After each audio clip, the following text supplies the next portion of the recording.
tous les arguments sont là. Après, c'est une question d'y entrer. Alors, bienvenue, Harris. Voilà, je vois que tu nous apportes à manger, là. Écoute, je me suis dit, on va faire la multiplication des pizzas ce matin. Waouh! On se laisse surprendre par Dieu. Ben alors, du coup, tu aurais peut-être pu prendre une autre qualité. Ah, écoute, ça, je laisse chacun apprécier le goût, hein, tu vois. Bonjour à tous, j'espère que vous allez bien. En tout cas, je suis réjoui encore ce matin d'être là parmi vous, de pouvoir porter ce message que Dieu m'a mis à cœur. Et on va parler de la Pâque, mais tout en poursuivant cette série sur laquelle on est depuis déjà quelques semaines sur la Trinité.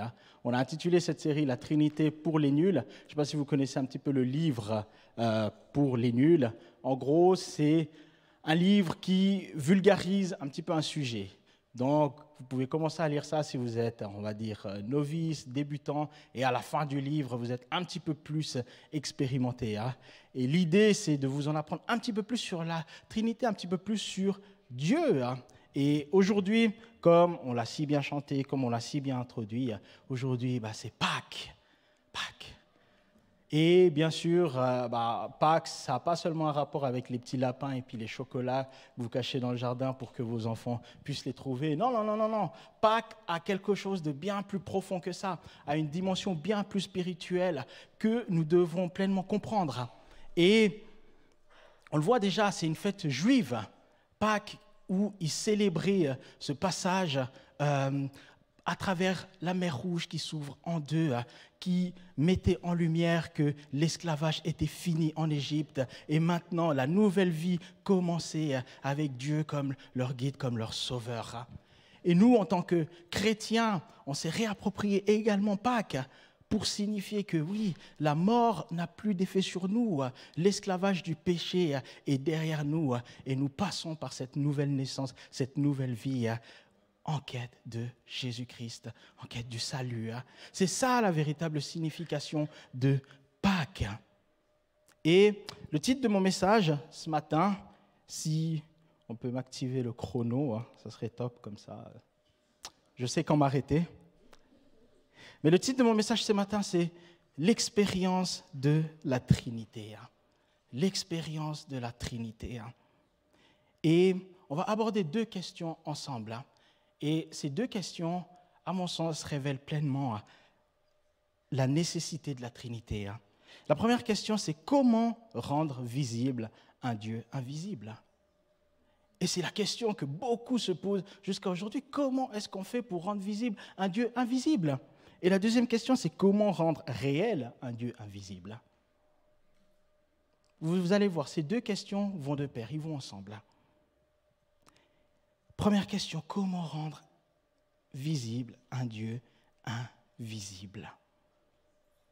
Nous allons d'abord prendre un premier verset qui se trouve dans Genèse 1, 26. Genèse au chapitre 1, le verset 26, qui nous dit, « Puis Dieu dit, faisons l'homme à notre image, à notre ressemblance, qu'il domine sur les poissons de la mer, sur les oiseaux du ciel, sur le bétail, sur toute la terre et sur tous les reptiles qui rampent sur la terre. » J'affectionne particulièrement ce verset, parce que dans ce verset-là, pour moi, il y a déjà l'intention de Dieu, déjà la révélation de Dieu, que indépendamment du péché, Dieu a déjà le souhait plus tard de se faire homme. Il dit, faisons l'homme à notre image, à notre ressemblance. Dieu nous annonce déjà que dans son plan initial, c'est sa volonté de pouvoir vivre parmi les hommes. Et la question c'est, mais comment ce Dieu invisible, lointain, comment va-t-il faire pour pouvoir vivre parmi les hommes? Je ne sais pas s'il y en a des qui ont Netflix ici. Qui a Netflix? Enfin, qui ne connaît pas Netflix? Il y en a aussi. Mais en gros, Netflix, c'est un programme qui te permet de regarder énormément de séries en streaming. Et dans Netflix, il y a une série que j'aime bien, que j'ai regardée, qui s'appelle Stranger Things. Je ne sais pas si vous connaissez Stranger Things. Qui connaît Stranger Things? Bon, il y en a des qui aiment bien les thrillers et se faire peur ici. Hein. Mais j'aime bien cette série. Tu vois, ça veut dire choses étranges, tout simplement en français. Hein. Et en fait, moi, à chaque fois que je regarde une série, un film ou n'importe quoi, je cherche toujours à voir qu'est-ce que ça peut m'apporter, je dirais, d'un point de vue biblique. Qu'est-ce que ça va m'aider à comprendre, on va dire, dans le domaine spirituel, parce que je me suis rendu compte que dans énormément de films, dans énormément de séries, il y a quand même une inspiration, on va dire, biblique. Après, c'est normal, on est dans des sociétés judéo-chrétiennes, on voit que quand même, il y a une inspiration là-dedans. Et peut-être, maintenant, vous êtes en train de vous dire, je vois absolument rien de biblique dans Stranger Things. De quoi est-ce qu'il est en train de parler exactement, hein? Ben, laissez-moi, je vais y venir. Hein. Dans Stranger Things, en gros, pour vous faire l'histoire, c'est des gamins qui sont, entre guillemets, de culture geek, donc des vrais intellos, qui aiment bien se retrouver dans la maison de chacun pour jouer à un jeu qui s'appelle Donjons et Dragons. Hein. Voilà, les amateurs de Dexter connaissent très bien ça, mais voilà, ils adorent jouer à ce jeu. Hein. Et un jour, en fait, tout va basculer, tout va changer, hein, parce qu'un de leurs camarades va subitement disparaître. Il rentrait chez lui la nuit, tout seul, et tout d'un coup, il va disparaître et on va retrouver que son vélo. Et toute une enquête va être menée, toute la ville va être mobilisée pour essayer de le retrouver. Hein. Et, en fait, je ne vais pas trop vous spoiler, mais je vais un peu vous dire, bien plus tard dans la série, on va le retrouver et on va se rendre compte qu'en fait, ce jeune homme a basculé dans un autre monde, dans un autre univers, dans une autre dimension que dans le film, ils appellent le monde à l'envers. En gros, c'est un monde que personne n'est capable de voir, c'est un monde invisible. Mais ce n'est pas parce qu'il est invisible qu'il n'existe pas. Le jeune homme est la preuve vivante que ce monde existe. Et ce qui va se passer, c'est que, en revenant dans ce monde-là, la chose incroyable, c'est que maintenant, ce jeune homme-là, il est connecté aux deux mondes. Il est le seul qui a la capacité d'interagir avec le monde naturel et avec ce monde invisible. Il devient, entre guillemets, un être hybride. Parfois, il est là, dehors, et tout d'un coup, ses amis remarquent qu'il est complètement tétanisé, il est dans la peur, et en fait, tout d'un coup, il a basculé dans l'autre monde. Et il commence à voir les réalités de l'autre monde. Et de quelle manière est-ce que ça s'est fait pour que ce jeune homme devienne hybride et commence, entre guillemets, à interagir avec un monde invisible? Ce qu'on voit dans la série, ce qui s'est passé, c'est que dans le monde invisible, il y a, entre guillemets, une créature maléfique qui vit, mais cette créature a implanté une part d'elle dans le jeune homme. Il y a une part de cette créature qui vit à l'intérieur du jeune homme. Et parce que cette part d'elle vit à l'intérieur du jeune homme, le jeune homme est à la fois, on va dire, un humain normal et à la fois un humain du monde invisible. Il comprend à la fois les réalités invisibles et à la fois les réalités naturelles. Ça, c'est la petite introduction. Voilà, Stranger Things, je vous conseille de regarder. Maintenant, vous aurez un regard spirituel quand vous allez voir cette série. Hein. Mais en gros, moi, ça m'a inspiré. Je me suis dit, c'est incroyable. Comment ça a une inspiration biblique? Parce que la question, c'est ce Dieu invisible. On l'a vu dans la Trinité. Je vous conseille de revoir les messages de Cyril, de Olivier, qui ont parlé de la Trinité. Mais on voit que dans la Trinité, c'est un seul Dieu, mais qui se manifeste en trois êtres distincts, différents. Dieu le Père, Dieu le Fils, Dieu le Saint-Esprit. Et la Bible nous met cette évidence que Dieu le Père est invisible, inaccessible, il est dans une lumière inaccessible. On ne peut pas le voir. On ne peut pas interagir avec lui. Et comment est-ce que ce Dieu-là, invisible, va faire en sorte que nous, êtres humains, on puisse maintenant être connectés et interagir avec lui? Ce que ce Dieu va faire, c'est qu'il va se déverser, il va se dispenser dans le Fils qui s'appelle Jésus-Christ. Et j'aime bien ce terme « dispenser ». C'est un terme biblique que peut-être on ne connaît pas forcément, qu'on n'utilise pas, mais l'origine du mot « dispenser » en grec fait référence, entre guillemets, on peut dire c'est quoi? C'est un arrangement divin, c'est un arrangement presque administratif, presque économique de distribution. Pour vous le faire simple, ça serait, imaginez, Dieu serait un riche homme d'affaires qui a toutes les richesses inimaginables et il décide de se dispenser, donc de se redistribuer lui-même dans l'être humain pour se reproduire, entre guillemets, en série. Je sais, c'est un peu technique ce que je dis, mais vous allez comprendre. Entre guillemets, la volonté de Dieu, c'est de pouvoir vivre dans l'humanité. Mais Dieu ne veut pas vivre dans l'humanité seulement dans un seul être humain, c'est-à-dire Jésus-Christ.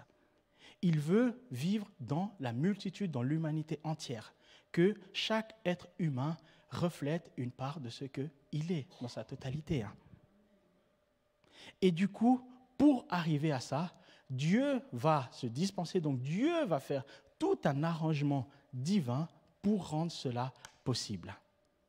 Et le commencement, ça va être Jésus. C'est pour ça qu'on l'appelle le premier-né d'une multitude. Jésus va être, on va dire, le premier de la série. Mais Dieu veut... J'adore ce rire. Je vais commander le même. Mais voilà, Dieu veut se dispenser dans l'être humain. Et il va passer par le Fils, il va passer par Jésus-Christ. Jésus incarne parfaitement 100% Dieu, la divinité, et 100% l'être humain. Tout comme ce jeune homme dans Stranger Things, qui est 100% à la fois un être humain normal et 100% un être humain qui peut interagir avec le monde à l'envers, comme il appelle dans la série, Jésus est l'être humain qui a la capacité d'interagir 100% avec les réalités divines et 100% avec l'humanité.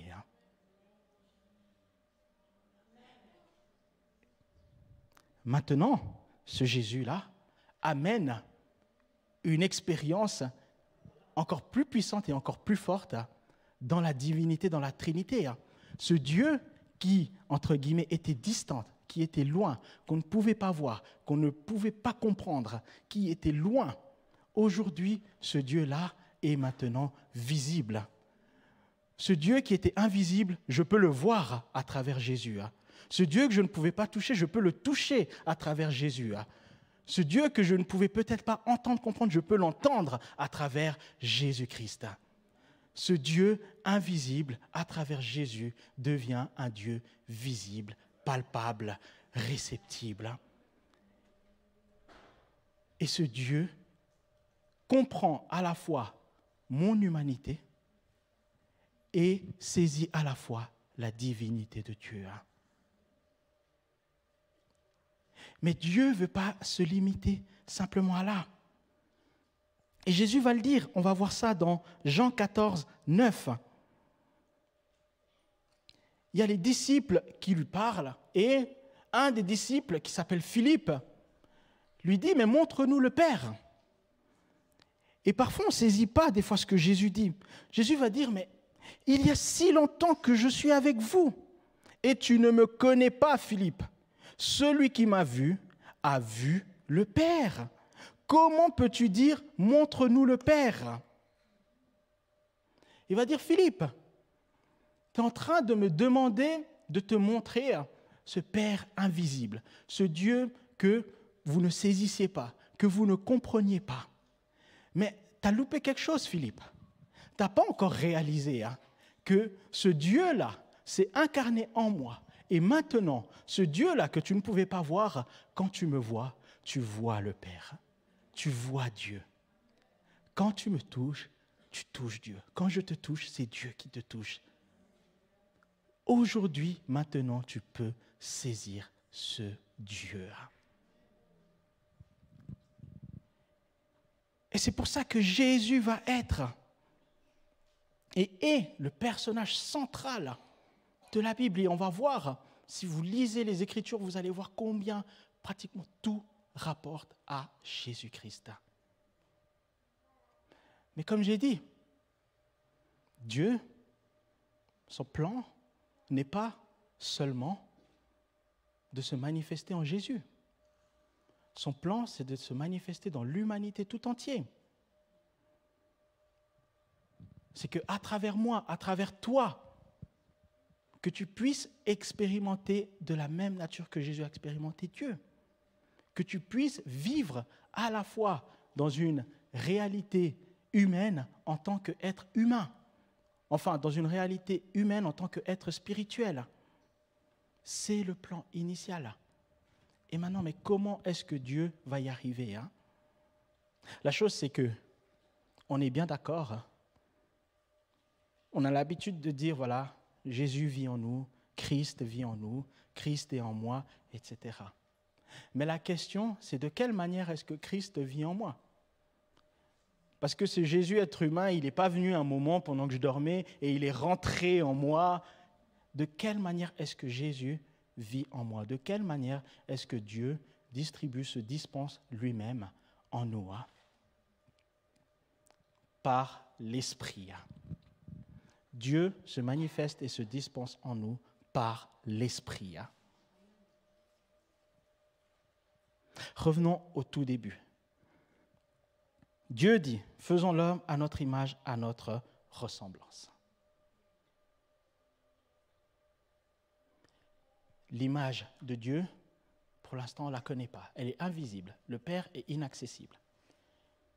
Il se dispense en Jésus-Christ.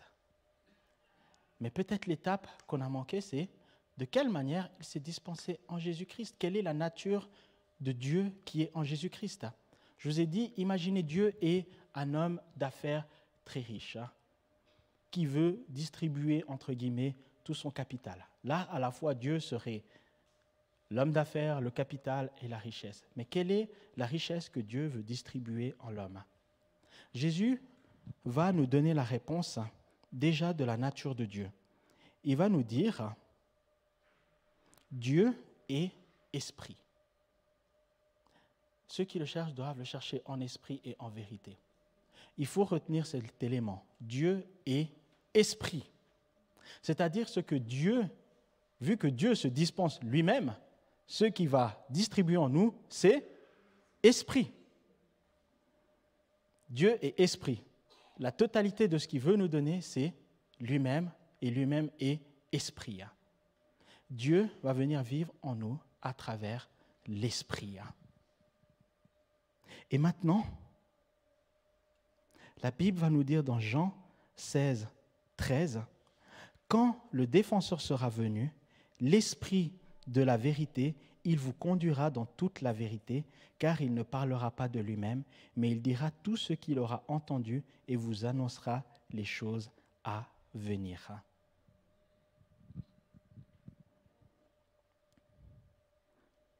Pilate posa la question, qu'est-ce que la vérité? En grec, on peut associer la vérité à la réalité.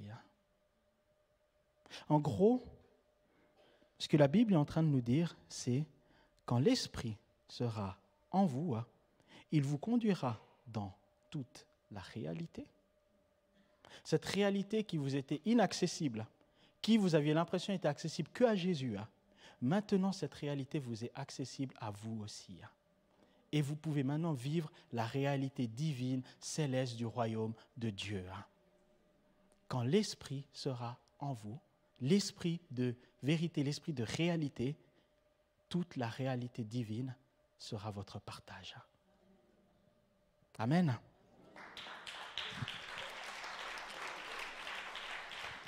Donc aujourd'hui, on a la capacité de vivre la réalité divine. On a la capacité d'être à la fois humain et à la fois spirituel. Et depuis longtemps, je pense, vous regardez les cartons de pizza, vous vous demandez à quand la multiplication ou à quoi sert cette boîte à pizza. Mais vous allez comprendre pourquoi j'ai pris pour cette illustration.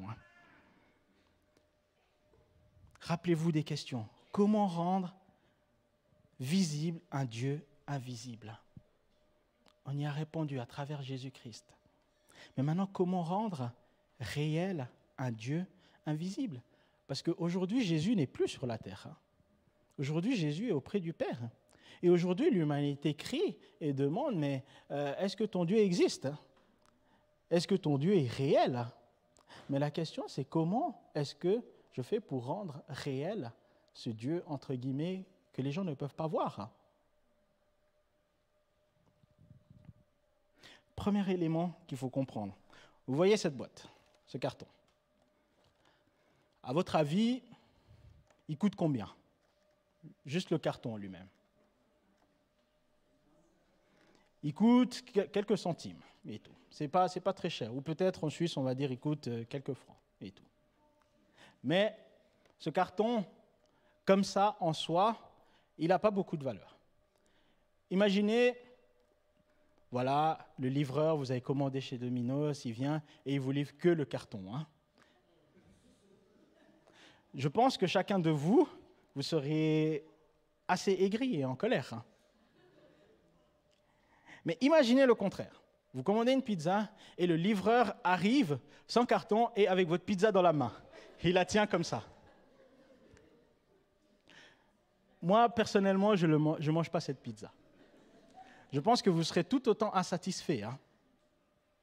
Mais tout d'un coup, cette pizza qu'il a dans la main, si tout d'un coup, cette pizza se trouve dans ce carton, alors ce carton prend toute sa valeur. Ce carton prend tout son sens. La valeur de ce carton change. Vous avez dit que ce carton coûte quelques centimes, n'est-ce pas? Mais avec une pizza à l'intérieur, vous êtes prêt à payer 15, 20 francs. En soi, le carton n'a pas changé de valeur. Vous êtes d'accord? Mais qu'est-ce qui a donné de la valeur au carton? C'est ce qui est à l'intérieur. C'est son contenant qui donne toute la valeur à ce carton. Vous et moi, nous sommes comme ce carton-là.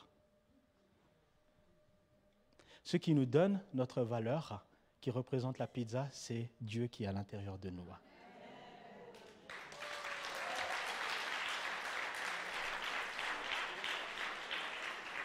Dieu vivant à l'intérieur de nous nous donne toute notre valeur. Dieu va commencer à donner la valeur. Amen. Et parfois, on est là, j'ai pris des cartons de taille différentes, on est tellement parfois omnibulé par la taille. Un petit carton, un grand carton, ainsi de suite. Je vous assure, ce n'est pas la taille du carton qui compte, c'est ce qui est à l'intérieur. Et ce que j'ai envie de t'encourager, ce n'est pas le fait que tu sois noir, blanc, gros, mince, petit, etc., qui a de la valeur. Ce qui a de la valeur, c'est ce qui est à l'intérieur de toi. Et ce qui est à l'intérieur de toi, c'est l'Esprit de Dieu. Amen.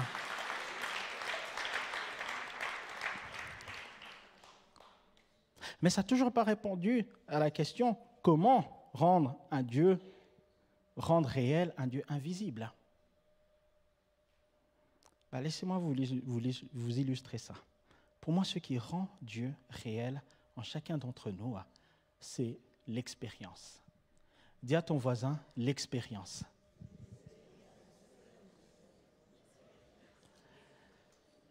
Qu'est-ce que je vais dire par rapport à l'expérience? Parfois, vous pouvez vivre une mauvaise expérience avec de bonnes choses. Tout comme vous pouvez vivre une bonne expérience avec de mauvaises choses. Quand j'entends parfois certaines personnes qui parlent de drogue, sur le moment, ils ont l'air de vivre une expérience incroyable et géniale. Ils vivent une bonne expérience avec quelque chose de mauvais qui va les détruire à terme. Mais tout comme vous pouvez vivre une mauvaise expérience avec quelque chose de bon. Je donnais à manger à mon petit, Elijah. Une fois, je lui donnais une purée de patates douces. Vous êtes d'accord, la purée de patates douces, c'est bon. En termes, il devait vivre et passer une bonne expérience. Mais ce qui a rendu l'expérience mauvaise, c'est que la purée était trop chaude. Du coup, en lui mettant dans la bouche, il s'est mis à crier et à pleurer. Avec une bonne chose, je lui ai fait vivre et je lui ai fait passer une mauvaise expérience.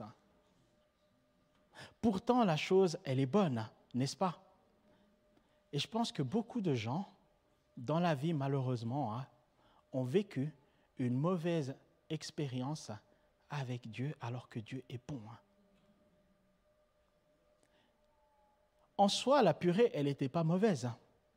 En soi, ce que moi, je lui ai transmis, c'était moi le fautif.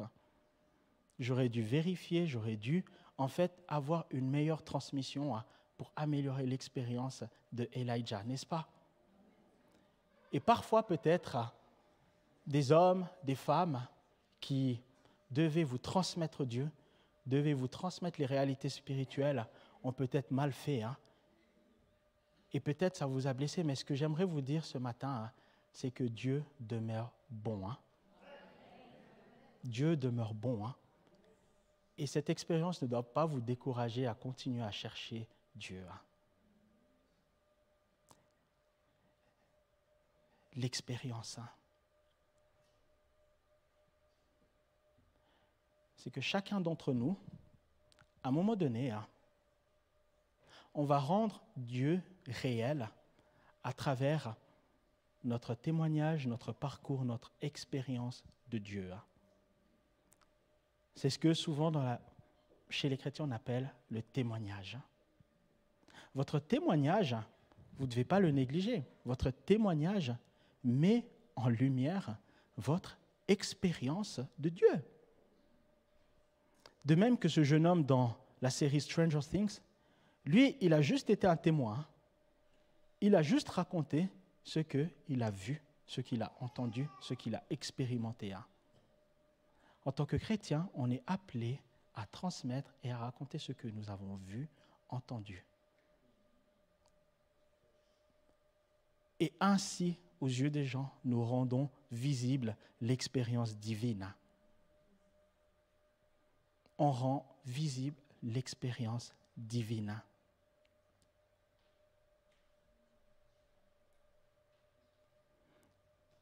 Je me rappellerai toujours d'un jeune homme. J'étais à un événement, je ne sais pas, peut-être vous connaissez la RJ. C'est la rencontre jeunesse. J'étais à cet événement et il y avait un jeune homme. Parce que j'avais décidé un petit peu de parcourir la salle et sur qui Dieu me conduirait, je prierai pour la personne. Je vais et je tombe sur ce jeune homme, puis j'arrive devant lui et puis je lui dis, écoute, est-ce que je peux prier pour toi? Et le jeune homme va me dire, non, pas besoin de prier, Dieu m'a déjà béni, il m'a déjà tout donné, j'ai besoin de rien du tout. Puis je me suis dit, ok. Et là, en fait, il y a quelque chose en nous. Il y a le Saint-Esprit. Il y a l'Esprit de Dieu qui parle en moi. Et qui commence à me dire, il y a quelque chose que ce jeune homme n'a pas encore expérimenté. Il y a quelque chose que j'ai envie de faire dans la vie de ce jeune homme qu'il n'a pas encore découvert. Et j'insiste, je lui dis, mais écoute, Dieu me parle et il a envie de te bénir, il a envie de solutionner quelque chose dans ta vie. Alors, s'il te plaît, parle. Il est là, toujours fermé, non, il ne veut pas parler. Puis là, je dis, bon, Seigneur, à toi maintenant de me dire qu'est-ce que je dois dire à ce jeune homme pour qu'il soit convaincu que c'est toi qui es en train de lui parler. Qu'il soit convaincu qu'il y a une réalité spirituelle qui est en train de se passer.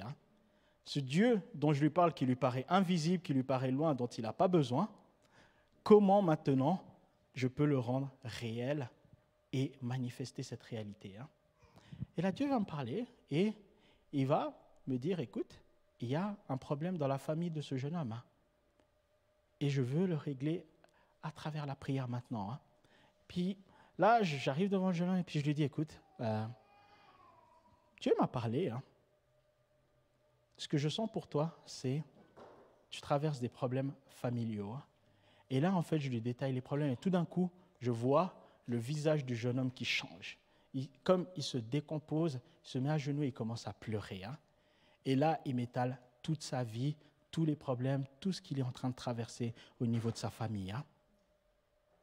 Et à ce moment-là, je prie pour lui. Hein. Et je l'encourage, je le fortifie. Hein. Et il s'en va. Puis moi, je pensais, voilà, que c'est terminé, ainsi de suite. Et quelques années plus tard, par un concours de circonstances, je vais recroiser ce jeune homme. Hein. Et je vais lui demander, écoute, qu'est-ce qui s'est passé après coup hein? Et le jeune homme va me répondre, écoute, depuis ce jour-là, j'ai expérimenté Dieu. Hein? Parce que telle situation dans ma famille s'est réglée. Hein? Et depuis ce jour-là, en fait, j'ai compris que Dieu était réel et je marche avec Dieu depuis ce jour-là. Et ce que j'ai réalisé, c'est que ce n'est pas un tour de magie ou quoi que ce soit qui a rendu Dieu réel dans la vie de ce jeune homme. C'est l'expérience. Le fait qu'il ait expérimenté personnellement à un moment donné Dieu a rendu Dieu réel dans sa propre vie. Et ce que nous sommes appelés à faire, c'est d'amener les gens à découvrir et à vivre des expériences spirituelles. Et je vais terminer encore avec cette illustration de la pizza. Maintenant, soyez attentifs, écoutez bien. Imaginez, en gros, Domino's, ça fonctionne comment? Il y a une succursale, Domino's Pizza. Ils reçoivent des commandes. Et selon les commandes, ils préparent la pizza et soit tu viens chercher ta pizza ou soit tu te fais livrer. En général, tu te fais livrer ta pizza à la maison. Hein? On est d'accord sur ce principe-là. Et chaque pizza, bien sûr, je vous assure, ils viennent dans cette boîte-là, en carton. Maintenant, imaginez, hein, Domino's Pizza, la succursale, c'est le Père, c'est le royaume, ce sont les réalités spirituelles. Cette boîte en carton, comme j'ai dit, c'est vous. Hein. Les commandes qui sont faites chez Domino's Pizza, ce sont les prières, ce sont les requêtes. Une personne prie pour une pizza au jambon, une personne prie pour une pizza au thon, ainsi de suite. Mais plus précisément, hein, la requête, la prière, hein, c'est quoi? C'est peut-être tu pries pour une situation financière. Tu pries pour que telle situation se débouche, ainsi de suite. Hein. La chose, c'est que Dieu va utiliser, dans cette boîte, il va utiliser une personne. Tu as fait la prière, tu as demandé quelque chose. Dieu va utiliser une personne qui va être la réponse à cette prière. À l'intérieur, cette pizza, la valeur, ce n'est pas la personne qui vient. La valeur, ce que tu reçois, c'est la pizza au jambon. Hein. C'est la part de Dieu que tu reçois qui a de la valeur. Je récapitule. Tu vas chez Domino's, tu commandes une pizza au jambon, hein, ainsi de suite. Et le livreur arrive avec ta pizza au jambon. Hein. La réponse, ce n'est pas le carton. La réponse, c'est la pizza au jambon parce qu'elle répond aux besoins de satiété. Hein. Tu vas chez Dieu. Tu as une requête, par exemple, financière.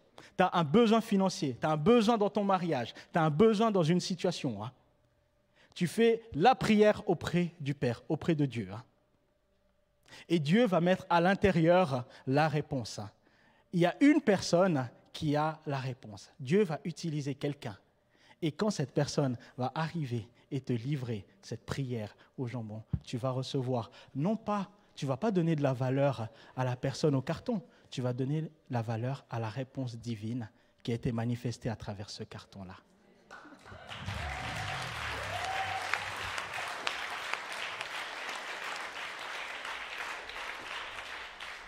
Voilà comment Dieu agit. Est-ce que je peux avoir un peu de musique?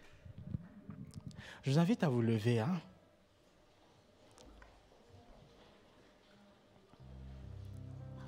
À travers ce message ce matin, j'aimerais que tu réalises que tu es cette boîte en carton et que toute ta valeur vient de l'Esprit de Dieu qui est en toi. Mais Dieu ne t'a pas donné l'Esprit juste pour que ça soit joli d'avoir une pizza jambon à l'intérieur. Dieu t'a pas donné l'esprit juste pour que ça soit beau et que ça soit cool. Ce qu'il y a en toi est la solution à la prière de quelqu'un. Ce qu'il y a en toi est une réponse de Dieu pour une personne. Et il y a en toi la réponse de la gloire de Dieu dans la vie d'une personne. Je ne sais pas si tu réalises. Peut-être qu'on t'a dénigré parce que peut-être tu étais un petit carton et on disait que tu n'as pas de valeur. Ou peut-être qu'on t'a dit que tu étais un trop gros carton et que personne ne te désirait ou ferait quelque chose avec toi. Mais la vérité, tout ça, ce sont des mensonges. La vérité, c'est que ce n'est pas la taille du carton qui compte, c'est son contenant. La vérité, ce n'est pas que tu sois timide, que tu sois petit, que tu sois mince, que tu sois grand, gros, noir, asiatique, blanc, ainsi de suite. Ce n'est pas ça. L'importance, c'est le Saint-Esprit qui est en toi, la dimension de Dieu qui est en toi et qui désire une seule chose, c'est donner la vie à quelqu'un d'autre. Ce Jésus qui nous donne la vie nous appelle à notre tour à donner également la vie. Amen. Soyez bénis.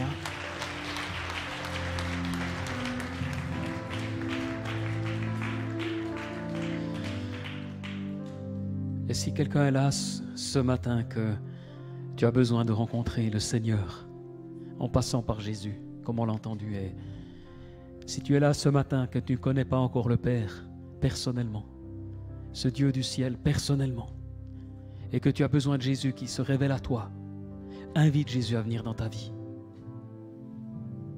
Invite le Seigneur à venir dans ta vie. Et s'il y a quelqu'un ce matin qui aimerait, dans ce sens-là, devenir un enfant de Dieu, est-ce qu'il y a quelqu'un ce matin qui aimerait devenir un enfant de Dieu et connaître Dieu, ce Dieu vivant? Tu ne le connais pas.